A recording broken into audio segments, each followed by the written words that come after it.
New Zealand நாடாளுமன்றத்தில் முழக்கம் எழுப்பியவாறு மசோதாவுக்கு எதிர்ப்பு தெரிவித்த பழங்குடியின எம்பிக்கள் 3 பேரை இடைநீக்கம் செய்ய பரிந்துரை செய்யப்பட்டுள்ளது.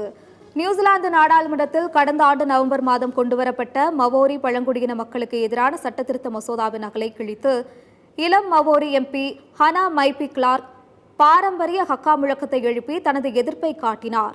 அப்போது அவருடன் மற்ற உறுப்பினர்களும் கலந்து கொண்டு முழக்கம் எழுப்பினர். இது தொடர்பான வீடியோ இணையத்தில் மிகவும் வைரலாகி பலரும் ஹனாவுக்கு தங்களது ஆதரவை தெரிவித்து வந்தனர். இந்நிலையில் நியூசிலாந்து அரசு அமைத்த ஆணையம் நாடாளுமன்றத்தில் ஹக்கா முழக்கம் எழுப்பிய 3 எம்பிக்களையும் தற்காலிகமாக இடைநீக்கம் செய்ய பரிந்துரைத்துள்ளது.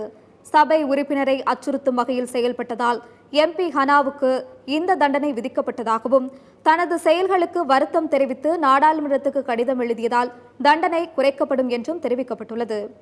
மசோதாவை பழங்குடியின மக்கள் எதிர்த்தால் ஆதிக்க சக்திகள் அதிகப்படியான தண்டனையையே விதிப்பார்கள் என்று மவோரி கட்சி குற்றம் சாட்டியுள்ளது.